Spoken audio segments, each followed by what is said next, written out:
നമസ്കാരം. ന്യൂസ് 18 ഇന്ത്യയിലേക്ക് എല്ലാവർക്കും സ്വാഗതം. ഉത്തർപ്രദേശ് ആദ്യഘട്ട തെരഞ്ഞെടുപ്പിലേക്ക് കടക്കുമ്പോൾ ബി.ജെ.പി. പ്രധാന എതിരാളിയായി സമാജ്വാദി രാഷ്ട്രീയ ലോക്ദൾ സഖ്യത്തെ തെരഞ്ഞെടുത്തു കഴിഞ്ഞു. RLDയെ ഒപ്പം നിർത്താനുള്ള നീക്കം പാളിയതോടെ സഖ്യത്തെ പിളർത്താനുള്ള ശ്രമങ്ങളാണ് പിന്നീടുണ്ടായത്. കോൺഗ്രസിനെതിരെയും അമ്പുകൾ തൊടുക്കുന്നുണ്ടെങ്കിലും മായാവതിയെ ഗൗരവമായി കാണാൻ ബി.ജെ.പി. ഇനിയും തയ്യാറായിട്ടില്ല. നയപ്രഖ്യാപന പ്രസംഗത്തിനെതിരെ രാഹുൽ ഗാന്ധി നടത്തിയ പരാമർശമാണ് ബി.ജെ.പി. ഇപ്പോൾ ആയുധമാക്കിയിരിക്കുന്നത്.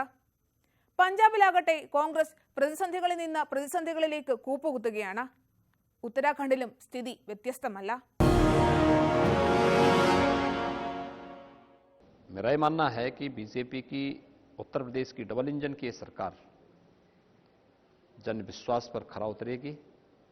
2017 की तर्ज पर 2022 में भी प्रचंड बहुमत की सरकार फिर से बीजेपी नेतृत्व की बनेगी और भारतीय जनता पार्टी 300 पार के अपने लक्ष्य को प्राप्त करेगी।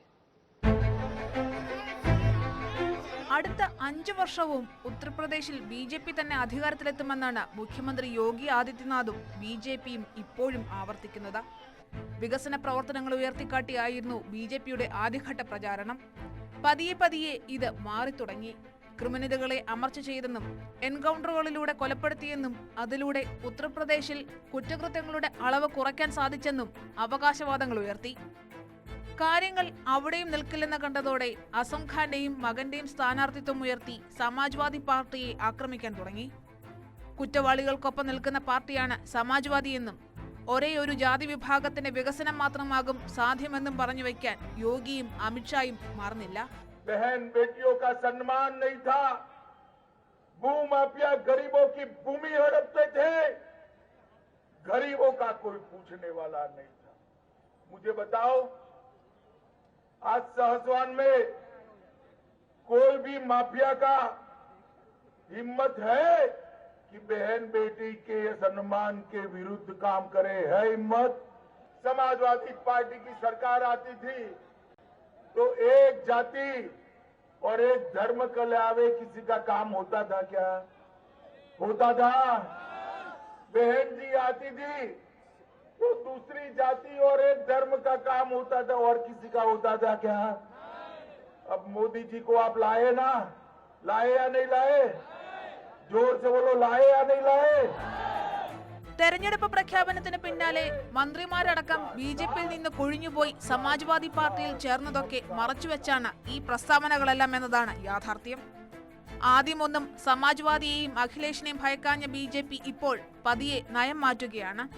രാഷ്ട്രീയ ലോക്ദളുമായുള്ള സഖ്യവും ഭാരതീയ കിസാൻ യൂണിയൻ സഖ്യത്തിന് നൽകിയ പിന്തുണയുമാണ് ആദ്യം ബി.ജെ.പി. ആശങ്കയിലാക്കിയത്. പശ്ചിമ യു.പിയിലെ OBC വോട്ട് ബാങ്കാണ് രണ്ടാമത്തെ ആശങ്കയ്ക്ക് കാരണം. ഒരു കാലത്ത് RLDയുടെ വോട്ട് ബാങ്കായിരുന്നു ഈ മേഖല. ഈ വോട്ട് ബാങ്കിന്റെ സഹായത്തോടെയാണ് 2017 യോഗി അധികാരത്തിലെത്തിയത്. എന്നാൽ ലഖിംപൂർ ഖേരി ഉൾപ്പെടുന്ന ഉത്തർപ്രദേശിലെ പ്രധാന കാർഷിക ഭൂമിയായ ഇവിടെ ഇത്തവണ ബി.ജെ.പി. അനുകൂല തരംഗമില്ല. OBC-കളിലേറെയുള്ള ജാട്ടുകളെ ഒപ്പം നിർത്താൻ അമിത്ഷാ അടക്കം ചർച്ച നടത്തിയെങ്കിലും അതിലെ ഫലമൊന്നും ആത്മവിശ്വാസം നേടിയെടുക്കുന്ന തരത്തിലായിരുന്നില്ല. അതാകണം RLDയെ ആദ്യം ഒപ്പം കൂട്ടാനും പിന്നീട് സമാജ്വാദിയുമായുള്ള സഖ്യം പിളർത്താനും ശ്രമം നടത്തിയത്.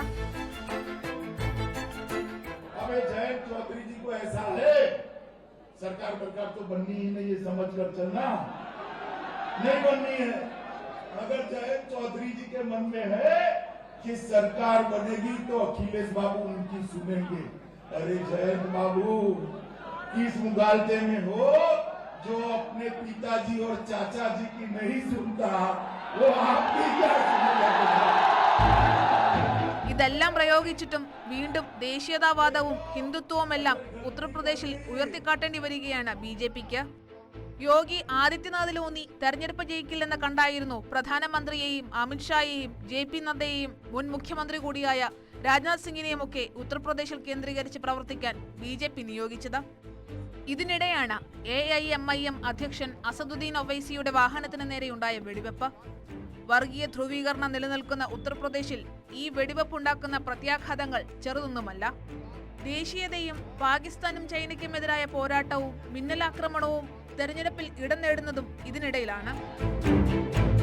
കോൺഗ്രസിനെ ഇടയ്ക്കിടയ്ക്ക് BJP ആക്രമിക്കുന്നുണ്ടെങ്കിലും ശക്തമായ ഒരു എതിരാളിയായി സമാജ്വാദി സഖ്യം കാണുന്നില്ല എന്ന പ്രതീതിയാണ് ഉയർത്തിവിടുന്നത്. കോൺഗ്രസിന്റെ പ്രശ്നങ്ങൾ ഉത്തർപ്രദേശിൽ മാത്രം ഒതുങ്ങുന്നില്ല. മുഖ്യമന്ത്രി ചരൺജിത് സിംഗ് ചന്നിയുടെ അനന്തരവന്റെ അറസ്റ്റുണ്ടാക്കിയ പ്രതിരോധത്തെക്കാൾ പാർട്ടിയിലെ കൊഴിഞ്ഞുപോക്കും തമ്മിൽ തല്ലും തന്നെയാണ് കോൺഗ്രസ് നേരിടുന്ന പ്രധാന പ്രതിസന്ധി. ഹൈക്കമാൻഡിനെയും സംസ്ഥാന നേതൃത്വത്തെയും വെട്ടിലാക്കുന്ന നടപടി നവജോത് സിംഗ് സിദ്ധു അവസാനിപ്പിക്കാത്തതും സ്ഥിതി വഷളാക്കുന്നു. ഉത്തരാഖണ്ഡിലും സ്ഥിതി വ്യത്യസ്തമല്ല. ഹരീഷ് റാവത്തിനെതിരെ പാർട്ടിക്കുള്ളിൽ തന്നെ പടനീക്കം ശക്തമാണ്. ഇതിന് പിന്നാലെയാണ് കുടുംബാധിപത്യ ആരോപണവും പടലപ്പിണക്കവും.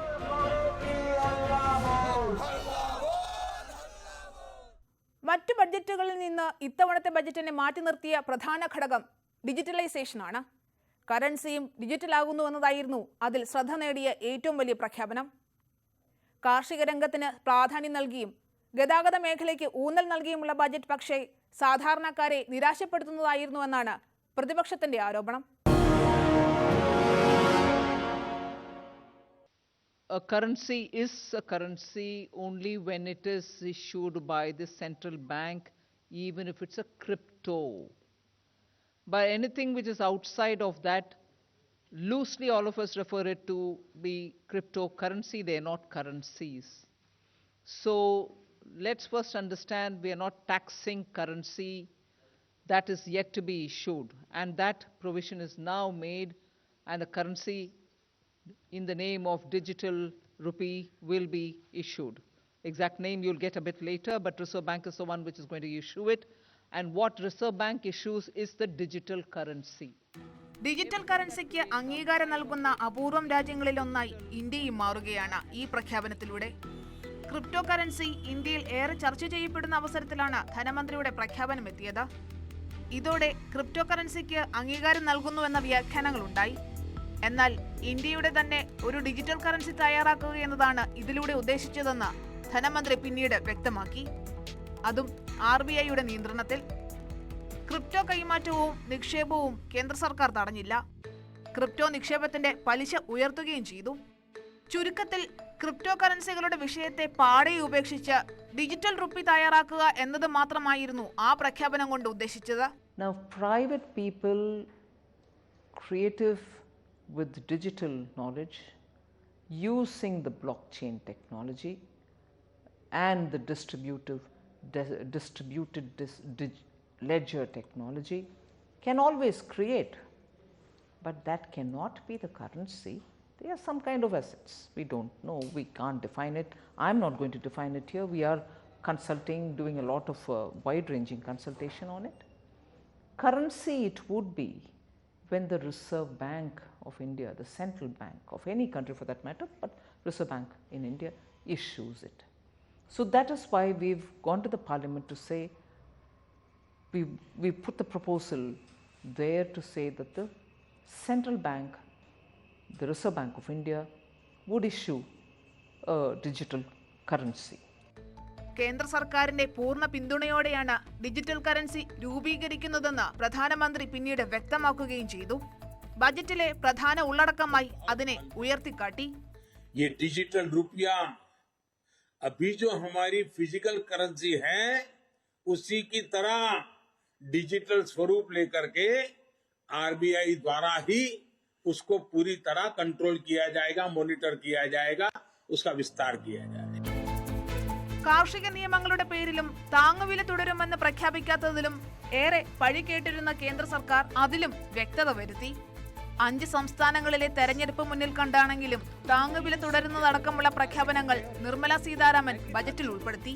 The procurement of wheat in Rabi 21-22 and the estimated procurement of paddy in Kharif 21-22 will cover 1,208 lakh metric tons of wheat and paddy from 163 lakh farmers, and 2.37 lakh crores will be the direct payment of MSP value to their accounts. പ്രധാനമന്ത്രി Gati Shakti യോജനയ്ക്കായിരുന്നു budget കൂടുതൽ ഊന്നൽ നൽകിയത്. 25,000 kilometre ദേശീയപാതയാണ് ഇതിലൂടെ കേന്ദ്ര സർക്കാർ ലക്ഷ്യമിടുന്നത്. സാധ്യമല്ലെന്ന് ഒറ്റനോട്ടത്തിൽ വ്യക്തമാണെങ്കിലും ഗതാഗത സൗകര്യ വികസനത്തിന് ബജറ്റ് പ്രാധാന്യം നൽകുന്നുവെന്നത് വ്യക്തമാണ്. അതുതന്നെയാണ് 400 വന്ദേ ഭാരത് എന്ന അതിവേഗ ട്രെയിനുകളുടെ പ്രഖ്യാപനത്തിലൂടെ ലക്ഷ്യമിടുന്നതും. കേരളത്തിൽ ഈ പ്രഖ്യാപനം സിൽവർ ലൈനുമായി ബന്ധപ്പെടുത്തി വിവാദമായെങ്കിലും ഭാവിയിലേക്ക് ഏറെ പ്രതീക്ഷ നൽകുന്ന ഒന്നായാണ് ഇത് വിലയിരുത്തപ്പെടുന്നത്. PM Gati Shakti is a transformative approach for economic growth and sustainable development. The approach is driven by 7 engines, namely roads, railways, airports, ports, mass transport, waterways, and logistics infrastructure. All 7 engines will pull forward the economy in unison.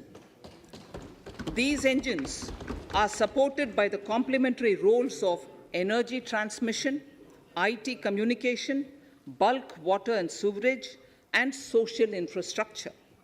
Finally, the approach is powered by clean energy and Sabka Prayas. ഇത്രയേറെ പ്രഖ്യാപനങ്ങൾ ഉണ്ടായിട്ടും India ഇന്ന് അഭിമുഖീകരിക്കുന്ന പ്രധാന പ്രശ്നങ്ങൾക്കുള്ള പരിഹാര മാർഗങ്ങളൊന്നും budget നിർദ്ദേശിക്കുന്നില്ല എന്നാണ് പ്രതിപക്ഷം ആരോപിക്കുന്നത്. വർദ്ധിക്കുന്ന തൊഴിലില്ലായ്മ, കോവിഡ് സാധാരണക്കാരിൽ ഉണ്ടാക്കിയ സാമ്പത്തിക പ്രതിസന്ധി, തൊഴിൽ നഷ്ടമാകൽ, പണപ്പെരുപ്പം, വിലവർധന എന്നിവയെക്കുറിച്ചൊന്നും ബജറ്റിൽ വിശദമായി പരാമർശിക്കുന്നില്ല. In fact, when you look at or listen to the speech, of which we don't yet have a written text, no mention of MNREGA, no mention of defense, no mention of any of the urgent priorities facing the public. We are facing terrible inflation and there is no tax relief for the middle class. This is a budget which seems to be pushing the mirage of Achhe Din even farther away. വ്യവസായ നിക്ഷേപ മേഖലകൾക്ക് ഏറെ വിശ്വാസം പകരുന്ന ബജറ്റാണെന്നാണ് പൊതുവിലയിരുത്തലുകൾ. എന്നാൽ പ്രഖ്യാപനങ്ങളിലേറെയും അപൂർണമാണെന്നും വിദഗ്ധർ പറഞ്ഞു വെക്കുന്നു. It's not remarkable to have those statements made in a budget because if you don't make it at this time of change and uncertainty, then you're going to actually cause a lot of concern. Now, what was missing for me in this budget were actually the details regarding the energy transition. There was a reference in one line or one sentence about the PLI, the production-linked incentive that would be provided to the solar energy. But that was it. There was no talk. There was no more.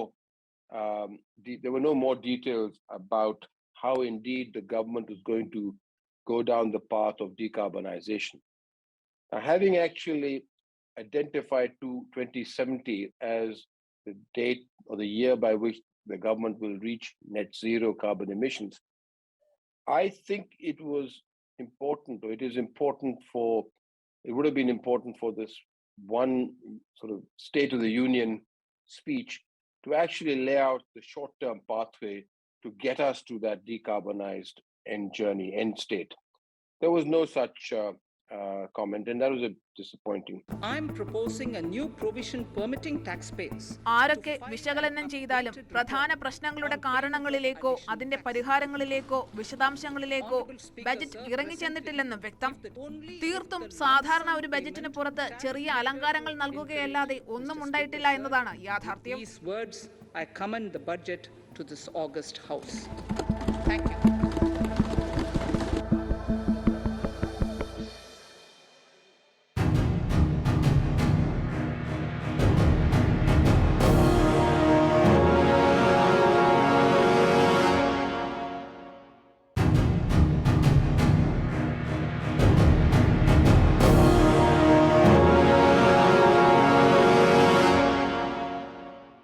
ബുദ്ധമത ആഘോഷങ്ങളിലേറെയും പ്രാദേശികങ്ങളാണ്. സന്യാസി മഠങ്ങൾ കേന്ദ്രീകരിച്ചാണ് മിക്കവയും നടക്കാറ്. ഇന്ത്യയിലെ പ്രധാന സന്യാസി മഠങ്ങളിലൊന്നായ ലേയിലെ സ്പിതൂക്ക് കേന്ദ്രീകരിച്ചും അത്തരത്തിൽ ആഘോഷങ്ങൾ നടക്കാറുണ്ട്. അതിലൊന്നാണ് ഗുസ്തോർ. ഗുസ്തോറിനെ കുറിച്ച് അറിയാം അടുത്തതായി. സ്പിതൂക്ക് ഗുസ്ത് സന്യാസിമാർ തന്നെയാണ്. നീളമേറിയ നാഗസ്വരം പോലെയുള്ള വാദ്യോപകരണമായ ദുക്ചൻ ആണ് പ്രധാന അകമ്പടി.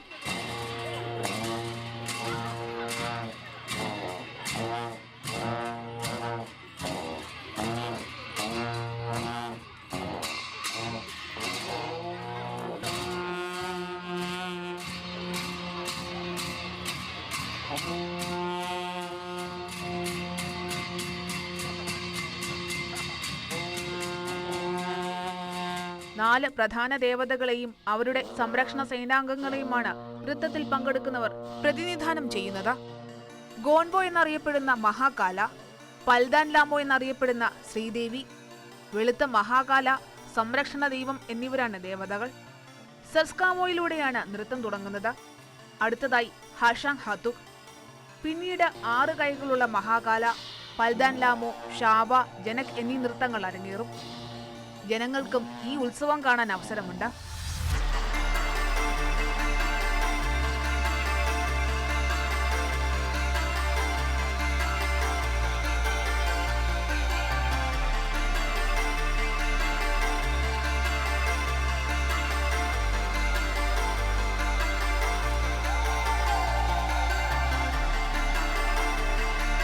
ഉത്സവത്തിനിടയിൽ മഹായാന ബുദ്ധമതത്തിലെ ഗെലുക്സ്പ വിഭാഗത്തിന്റെ സ്ഥാപകനായ ജെ സോങ്ഖാപെയുടെ വലിയ ഛായാചിത്രം മഠത്തിന് പുറത്തെത്തിച്ച് ജനങ്ങൾക്ക് കാണുന്ന തരത്തിൽ പ്രദർശിപ്പിക്കും.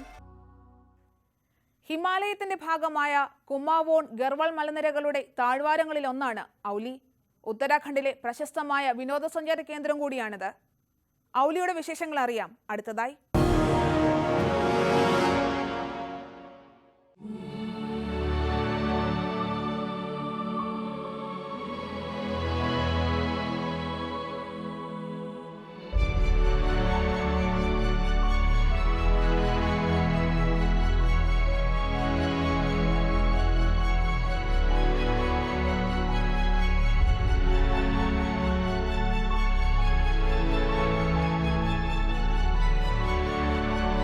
പഴയ ഉത്തർപ്രദേശ് സംസ്ഥാനത്തിന്റെ ഭാഗമായിരുന്നു ഔലി. ഉത്തർപ്രദേശ് വിഭജിച്ച് ഉത്തരാഞ്ചലാകുകയും അത് പിന്നീട് ഉത്തരാഖണ്ഡായി പുനർനാമകരണം ചെയ്യപ്പെടുകയുമുണ്ടായി. ഇതിനുശേഷമാണ് ഔലി ഒരു വിനോദസഞ്ചാര കേന്ദ്രമായി ഉയർന്നുവരാൻ തുടങ്ങിയത്.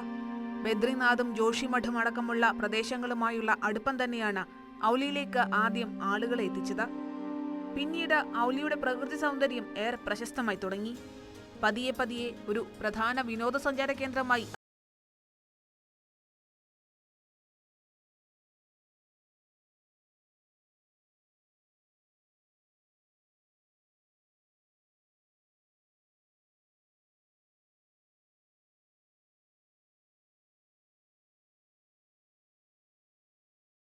ഇൻഡോ ടിബറ്റൻ അതിർത്തി സേനയുടെ പ്രധാന പരിശീലന കേന്ദ്രം കൂടിയാണ് ഔലി. നെഹ്റു ഇൻസ്റ്റിറ്റ്യൂട്ട് ഓഫ് മൗണ്ടനിയറിംഗ് ഔലിക്ക് സമീപമാണ് സ്ഥിതി ചെയ്യുന്നത്.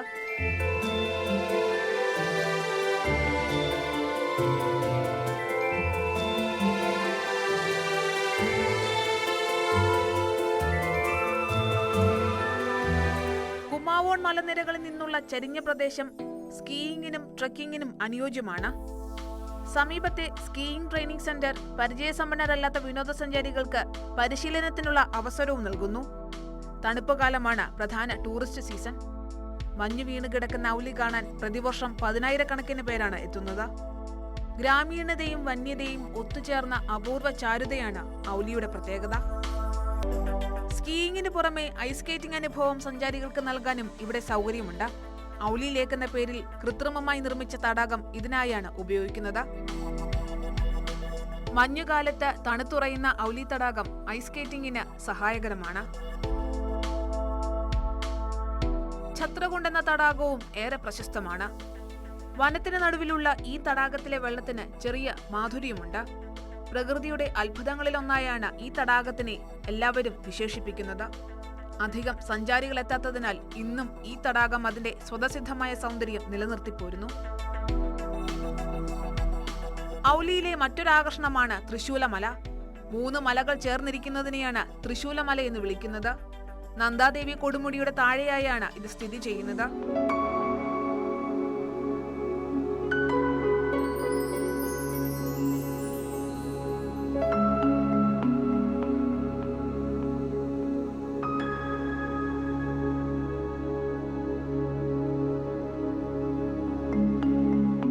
ഔലിയിലെ മറ്റൊരാകർഷണമാണ് ഗോർസൺ ബോഗ്യാൽ എന്ന മലയിൽ നിന്ന് താഴ്വാരത്തേക്കുള്ള ചെരുവ്. വസന്തകാലത്ത് ഈ താഴ്വാരം പൂക്കളും ചെടികളാലും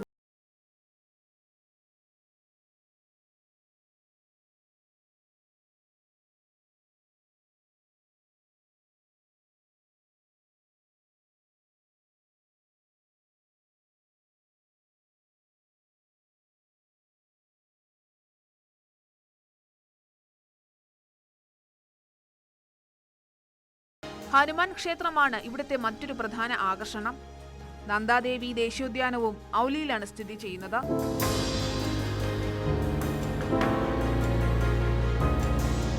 കുന്നിൻ പ്രദേശമായതിനാൽ ഇവിടേക്കെത്തുക ഏറെ ദുഷ്കരമാണ്. ഏറ്റവും അടുത്തുള്ള വിമാനത്താവളം ഡെറാഡൂണിലാണ്.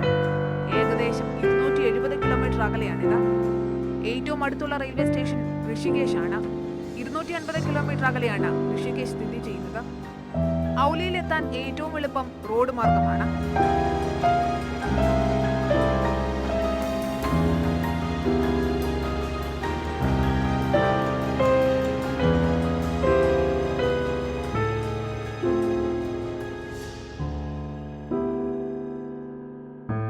ന്യൂസ് 18 ഇന്ത്യ ഇവിടെ പൂർണ്ണമാകുന്നു.